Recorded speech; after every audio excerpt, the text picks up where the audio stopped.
Sejam todos muito bem-vindos a mais um vídeo do canal baseado em fatos reais. Hoje viajando por mais um estado desse nosso querido Brasil.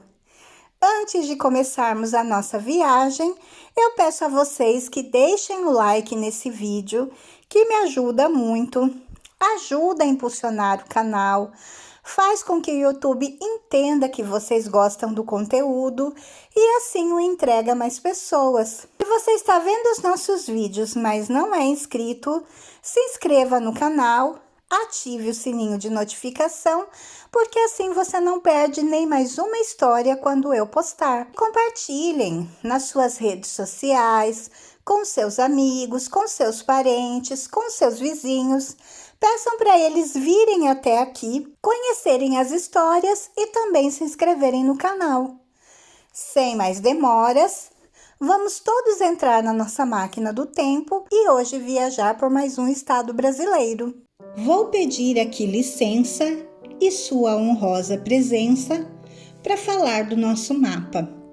Estados e capitais, nos seus grupos regionais, doravante, nada escapa. No meu norte, do Amapá, capital é Macapá.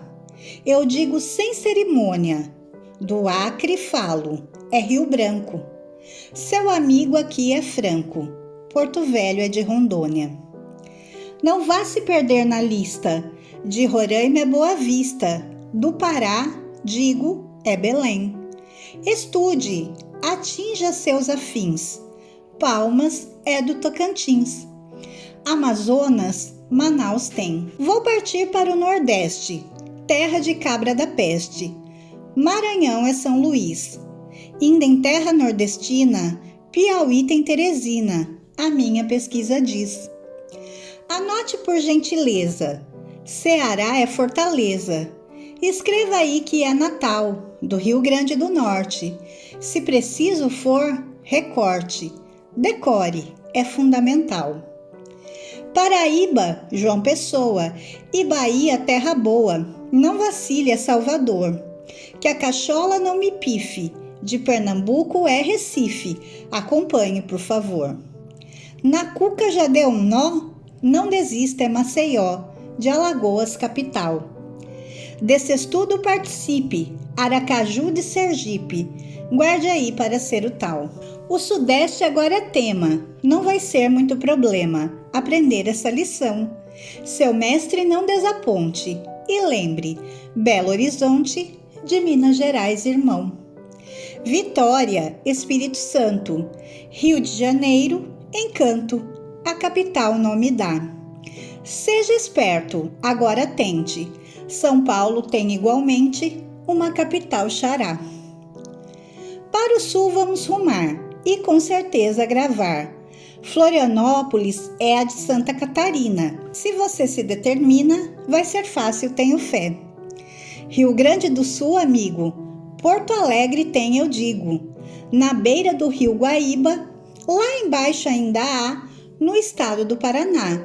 Não esqueça, Curitiba. Seu confrade agora avisa, Centro-Oeste finaliza. Não se canse aí, seu moço, o cordel cultura traz. É Goiânia de Goiás, Cuiabá de Mato Grosso. Para tirar a nota azul, do Mato Grosso do Sul, Campo Grande vai dizer. No Distrito Federal, a capital nacional é Brasília, pode crer. Com o roteiro concluído, espero ter atingido a meta, inscrito querido, de levar informação. Foi boa a minha intenção. Usei a rima por meio, em versos fiz um passeio, a todos meu abração. Gerson Brito. A viagem hoje será pelo estado do Ceará. Está situado no norte da região Nordeste e faz fronteira com Paraíba, Pernambuco e Piauí. A população estimada do estado em 2021 era de 9.240.580 habitantes, segundo o IBGE, sendo o 8º estado mais populoso do país. A capital e município mais populoso é Fortaleza. O estado é conhecido nacionalmente pela beleza do seu litoral, religiosidade popular e pela fama de ser grande berço de talentos do humor. Gada, ainda comum ao longo da costa, é considerada um dos maiores símbolos do povo e da cultura cearenses. O Ceará concentra 55% de toda a caatinga do Brasil e é o único estado do Nordeste e Sudeste a estar completamente inserido na sub-região do Sertão. O documento mais antigo que traz o nome Ceará é datado de 1608. Antes dessa data, a área que hoje é o Ceará era conhecido como Baía de Macoripe. O Ceará era habitado ancestralmente por povos indígenas dos troncos Tupi, Tabajara, Potiguara, Tapebá, Ijê, Cariri, Inhamum, Jucá, Canindé, Tremembé, Caratiús, entre outros, cujas tribos ainda hoje denominam vários topônimos no estado. De acordo com algumas teorias, o navegador espanhol Vicente Yanez Pinzón teria desembarcado na costa cearense, não no Cabo de Santo Agostinho, em Pernambuco, diz a versão tradicional, antes da viagem de Pedro Álvares Cabral ao Brasil. Pinzón chegou a um cabo identificado como Porto Formoso, que se acredita ser o Mucuripe, e Diego de Lepe, a barra do rio Ceará, em Fortaleza.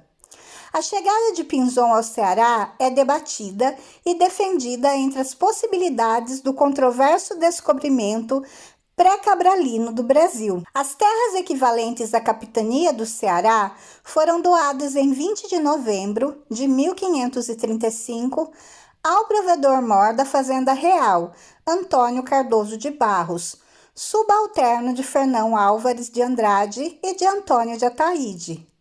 Porém, Antônio Cardoso não se interessou em colonizá-las.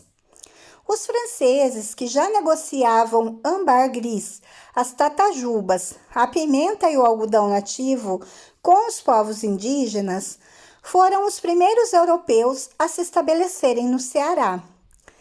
Em 1590, eles fundaram a feitoria da Ibiapaba. Os holandeses também já negociavam com os nativos cearenses, a exemplo do capitão Jean Batista Sigens, que esteve no Mucuripe em 1600. Entre 1597 e 1598, um ramo da etnia potiguara, que habitava a região ao redor da Fortaleza dos Magos, migrou e se fixou na região entre as margens do rio Cocó e Ceará, e nos sopés ao norte das serras de Pacatuba e Maranguape. Graças aos contatos mantidos entre os índios potiguara e portugueses, esses últimos planejaram chegar ao Ceará e estabelecer um ponto de apoio na jornada para os Maranhão. Dessa forma, a primeira tentativa efetiva de colonização portuguesa ocorreu com Pero Coelho de Souza em 1603, que fundou o Forte de São Tiago, Barra do Ceará. Em 1605, porém, sobreveio a primeira seca registrada na história cearense, fazendo com que Pero Coelho e sua família abandonassem o Ceará. Depois da partida, os padres jesuítas Francisco Pinto e Luiz Figueira chegaram ao Ceará e com o intuito de evangelizar os silvícolas. Avançaram até a Chapada do Ibiapaba, onde ficaram até a morte do padre Francisco Pinto. O padre Luiz Figueira retornou a Pernambuco em 1608, sem grandes sucessos. Em 1612, uma nova expedição portuguesa foi enviada como parte dos esforços de conquista do Maranhão, então dominado pelos franceses. Parte dessa jornada, Martim Soares Moreno, que fundou o Fortim de São Sebastião. também na Barra do Ceará. Ao retornar em 1621, encontrou o forte destruído, mas lançou as bases para o início da exploração econômica pelos portugueses e a convivência com os nativos. Holandeses, já estabelecidos em Pernambuco desde 1630, tentaram invadir o Ceará em 1631, atendendo ao pedido das nações indígenas cearenses. A primeira tentativa de conquista holandesa, tanto, fracassou. Em 1637, o território foi tomado pelos holandeses graças a um trabalho conjunto com os índios nativos, no qual os portugueses foram feitos prisioneiros e levados para o Recife. Os holandeses estabeleceram-se também, chegaram a usar o Ceará como ponto de apoio à conquista holandesa do Maranhão em 1641. Nessa época de ocupação holandesa, entre 1637 e 1644, parte da Barra do Ceará foi reformado. Foi construído outro em Camocim. As pesquisas para a exploração das salinas foram feitas. Em 1639, George Markgraaff veio ao Ceará para uma expedição que se deu partindo do Fortim de São Sebastião e percorreu o oeste cearense até a região dos Inhamuns. De 1644 a 1649, o Ceará foi administrado pelas etnias não existentes. A presença europeia só recomeçou ao fim desse período, depois de contatos e negociações feitas entre os navios e Antônio Paraupaba, em 1648. Após a capitulação holandesa em Pernambuco, o forte foi entregue aos portugueses, que o rebatizaram de Fortaleza de Nossa Senhora da Assunção, estabelecendo-se assim o poderio português no território. Nesse período, muitas das nações indígenas que apoiaram os holandeses, que não estavam protegidas pelo Tratado de Taborda, fugiram para o resto do Ceará, procurando refúgio das retaliações lusas. Na continuação da colonização pelos portugueses, a influência dos jesuítas foi determinante, resultando na criação de aldeamentos como os de Porangaba, Palpina, Viçosa e outros. Muitos deles fortemente militarizados, nos quais os indígenas eram concentrados a serem catequizados e assimilarem a cultura lusitana. Tribos tupis, aliadas dos portugueses, também se instalaram em vilas militarizadas na capitania. Dessas reduções, surgiram as primeiras cidades da capitania, como Aquirás e Crato. O processo de aculturação, no entanto, não se deu sem grandes influências de crenças e costumes nativos. A intensa resistência levou a episódios sangrentos, destacando-se a Guerra dos Bárbaros, que se deu ao longo de várias décadas do século XVIII e que resultou na fuga dos habitantes da então capital, Aquirás, em 1726, para Fortaleza, para a qual foi transferido tal título. As principais vilas da capitania da época eram Aracati, Crato, Icó e Sobral. A que mais ganhou destaque foi Aracati, devido ao comércio de couro e carne de charque. Entre os anos de 1750 a 1800, Aracati viveu seu apogeu. Outras frentes colonizadoras surgiram com a instalação da pecuária na capitania através dos sertões de dentro e sertões de fora, com levas oriundas, respectivamente, da Bahia e de Pernambuco. Em 1812, foi nomeado governador do Ceará o português Manuel Inácio de Sampaio e Pina Freire, o qual reuniu os literatos no Palácio do Governo e deu incentivo às artes e à urbanização da capital por meio dos projetos de Silva Paulê. No começo do século XIX, o Ceará conheceu diversos movimentos rebeldes, como a República do Crato, em 1813, e também influências da Revolução Pernambucana, de 1817, além de movimentos de cunho republicano liberal, liderados pela família cratense dos Alencar. Tais movimentos foram reprimidos com dureza pelo governador provincial do Ceará, Inácio de Sampaio. Em 1824, o Ceará tomou parte na Confederação do Equador com o liberal Tristão Gonçalves, aplicando um golpe e tornando-se chefe do governo. Era o comandante das armas do Ceará, José Pereira Filgueiras. A confederação foi frustrada pelas forças imperiais e Tristão morreu durante os combates contra as forças legalistas do Império.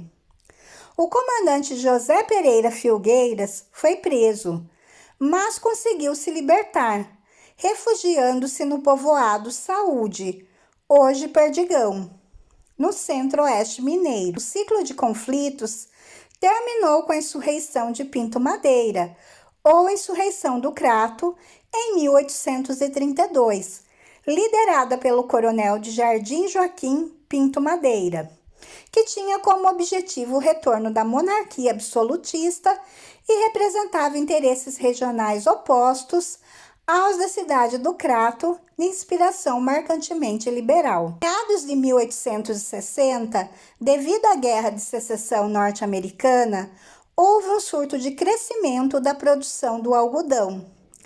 Tal florescimento não durou muito tempo, mas deu grande impulso à modernização da infraestrutura da província, como exemplo a criação da estrada de ferro de Baturité, inaugurada em 1873. Em 1877, tem início a chamada Grande Seca, que foi de 1877 a 1879, um dos mais severos períodos de seca prolongada da história cearense, levando à morte milhares de pessoas e acarretando imigração maciça de retirantes. Fortaleza recebeu uma população de fugitivos da seca 4 vezes maior que o seu próprio contingente populacional. Logo após, a produção da borracha explodiu na Amazônia e muitos cearenses, vítimas da seca, migraram para essa região. A gravidade dessa estiagem chamou a atenção do governo central e mesmo de estudiosos, estimulando a produção de textos científicos e propostas de melhoria da situação da população cearense vindas de várias partes do Brasil. A maior parte não foi posta em prática ou se revelou ineficaz. Por outro lado, houve um aceleramento nas obras do Açude do Cedro, em Quixadá, a primeira represa pública do Brasil, que foi concluída em 1906. A Grande Seca e as estiagens seguintes impulsionaram o surgimento da indústria da seca e geraram uma tradição migratória no estado. Entre 1869 e 1900, 300 mil cearenses abandonaram sua terra, 85% deles indo para a Amazônia. Anos antes da proclamação da República, notabilizou-se a campanha abolicionista no Ceará, que logrou abolir a escravidão no estado em 25 de março de 1884, 4 anos antes da Lei Áurea, fazendo do estado o primeiro do Brasil a conseguir tal feito. O movimento contou com a participação de várias sociedades libertárias, inclusive a maçonaria, mas o maior destaque foi o de Francisco José do Nascimento, o Dragão do Mar, jangadeiro, que impulsionou o abolicionismo ao comandar seus companheiros em 1881, numa total recusa a transportar escravos para dentro ou fora da província. No início da Primeira República, apesar das estiagens que assolaram o Ceará,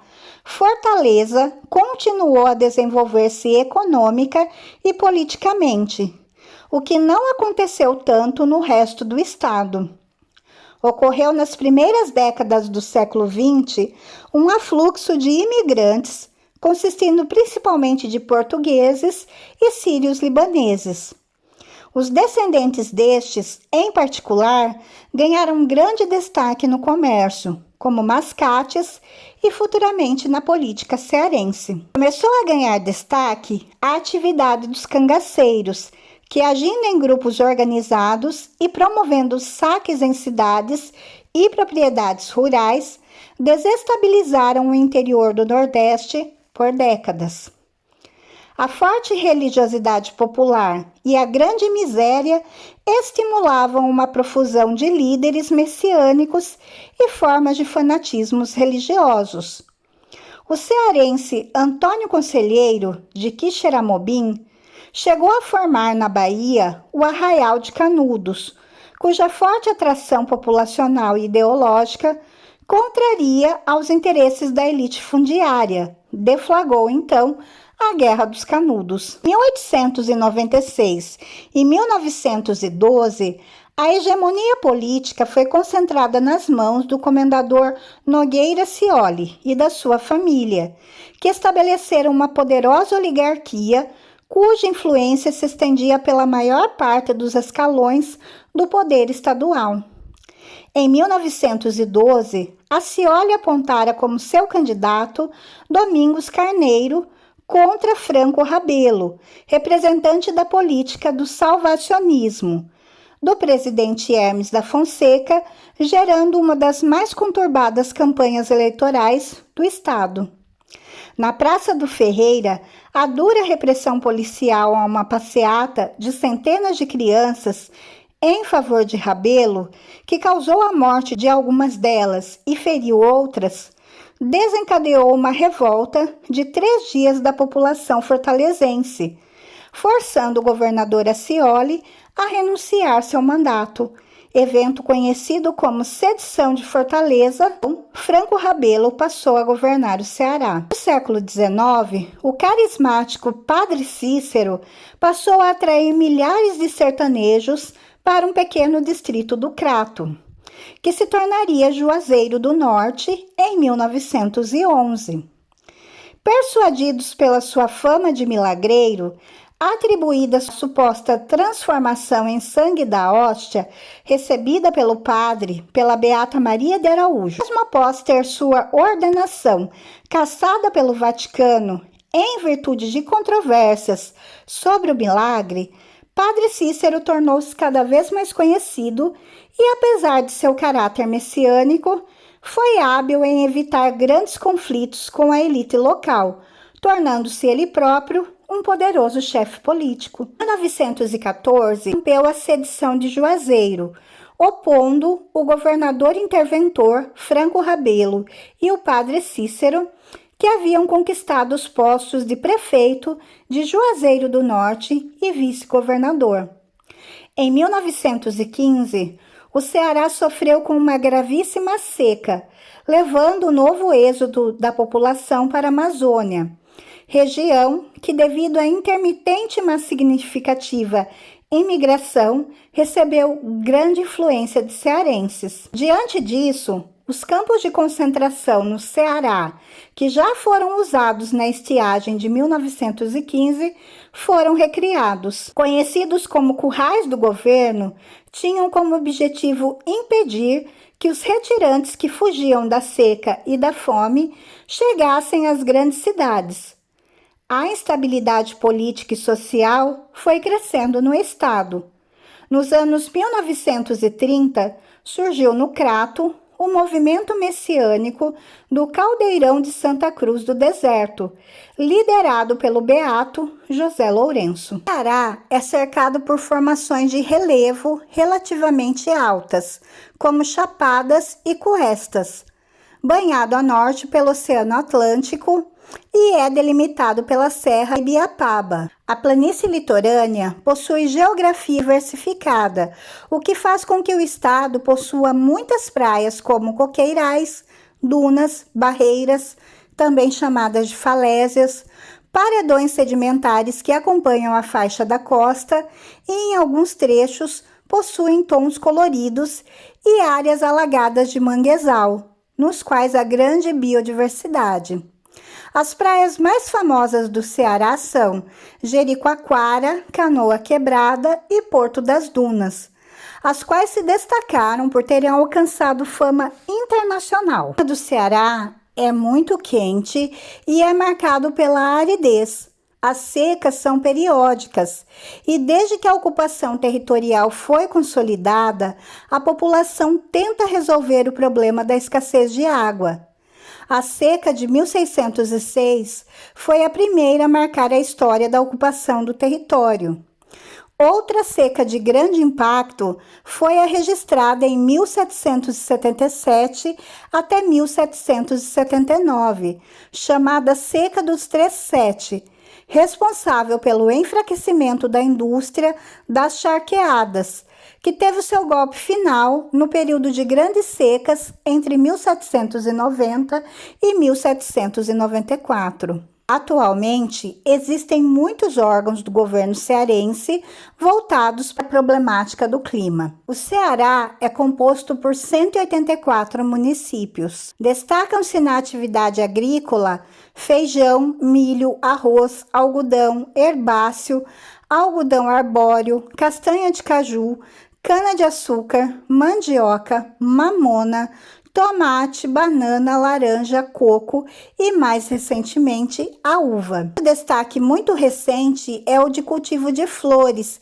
que tem ganhado importância, especialmente na cuesta da Ibiapaba. Os principais recursos minerais extraídos do solo cearense são ferro, água mineral, calcário, argila, magnésio, granito, petróleo, gás natural, sal marinho, grafita, gipsita, urânio bruto. O município de Santa Quitéria, na localidade de Itatiaia, possui uma das maiores reservas de urânio do Brasil. E essa foi a nossa viagem de hoje, a nossa história pelo Ceará. Novamente volto a repetir, resumindo muito a história, porque muita coisa para falar, são muitos dados e eu não conseguiria trazer tudo para vocês.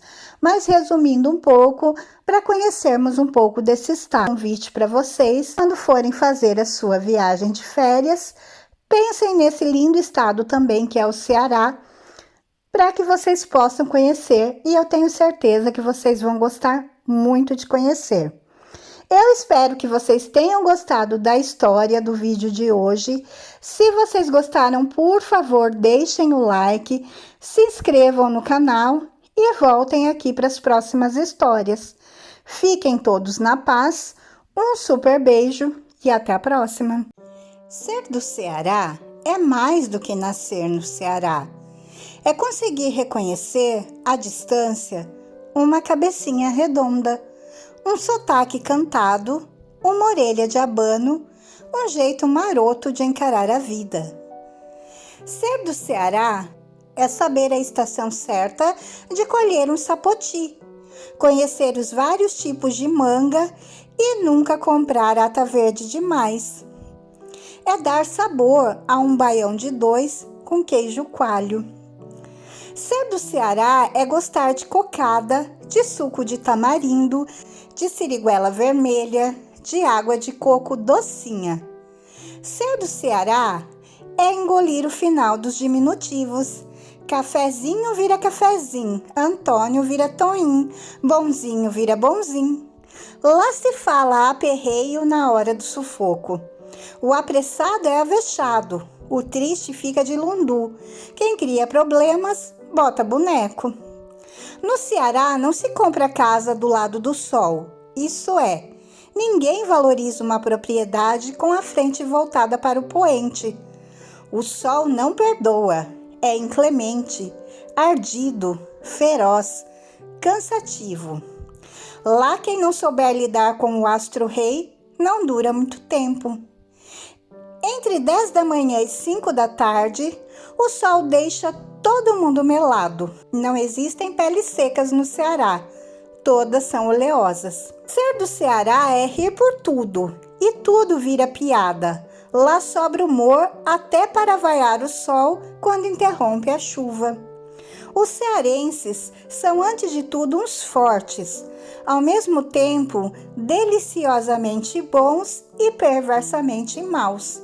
Lá é terra de pistoleiro e de santo, de revolucionário e de coronel caudilho, de guerreiro e de preguiçoso.